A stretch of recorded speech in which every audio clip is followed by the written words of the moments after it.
From the studios of Boise State Public Radio, I'm Samantha Wright, filling in for Jimmy Gaudette. It's Idaho Matters. This week marked Memorial Day, a day set aside for reflection and remembering those who have served in our country's armed forces.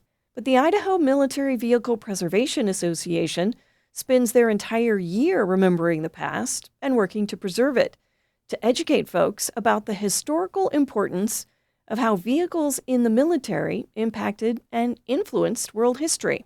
They're planning their second annual military vehicle show and swap meet in Caldwell next week, and Eric Kunkel, the club's quartermaster, joins us now for a preview.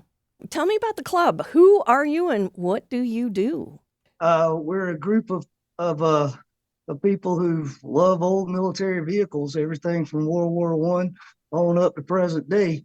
And we use those vehicles to reach out to the community and support Veterans Day events, Memorial Day, because we try to preserve the history of military transportation, and we sit around and talk about history and how to maintain vehicles.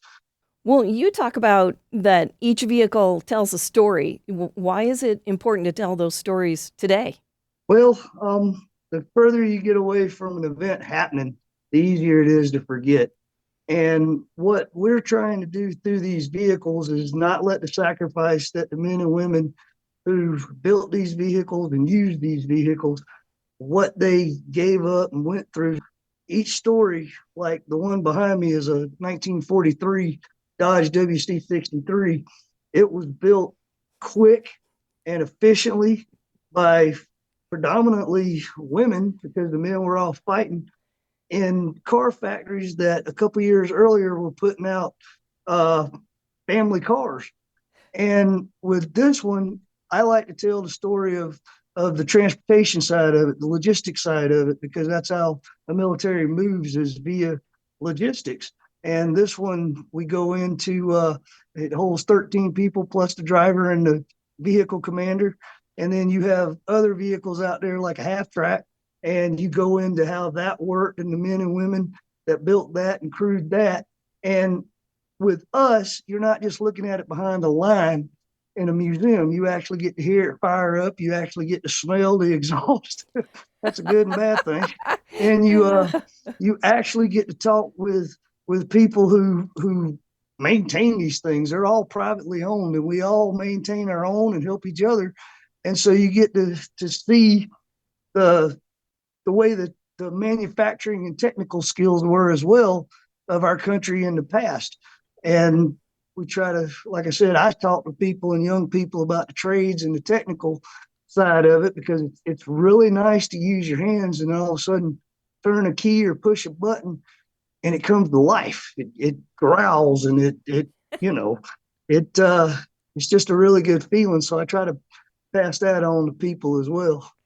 You've got the second annual show. It's coming up in Caldwell, June 5, 6, and 7. You're calling it Idaho's largest military vehicle show and swap meet. And I know you've got vehicles coming from all over. Give me just a quick list of vehicles that are going to be there. Well, we're going to have several deuce and halves there. More than likely, we'll have a half track. There'll be more Jeeps that you can take a stick at. We'll have them from World War II all the way up through Vietnam in the 80s when we actually went over to the Humvee. We'll have several Humvees out there. Several trailers will be out there, and probably a few surprises that I don't even know about. Wow. And where is it in Caldwell? It's free. And we got it at Starks Automotive and Ordnance up there in Caldwell. The address is 4114 Dearborn Street. If you have a military vehicle or something that served in the military, any kind of variation of it, you can come on out and display right there next with us. Eric, I want to thank you so much. This has been great. We've been speaking with Eric Kunkel, the quartermaster of the Idaho Military Vehicle Preservation Association, about Idaho's largest military vehicle show and swap meet in Caldwell, June 5th through the 7th. We'll put some pictures from last year's show on our website. You can find out more at boisestatepublicradio.org. I'm Gemma Gaudette, and this is Idaho Matters.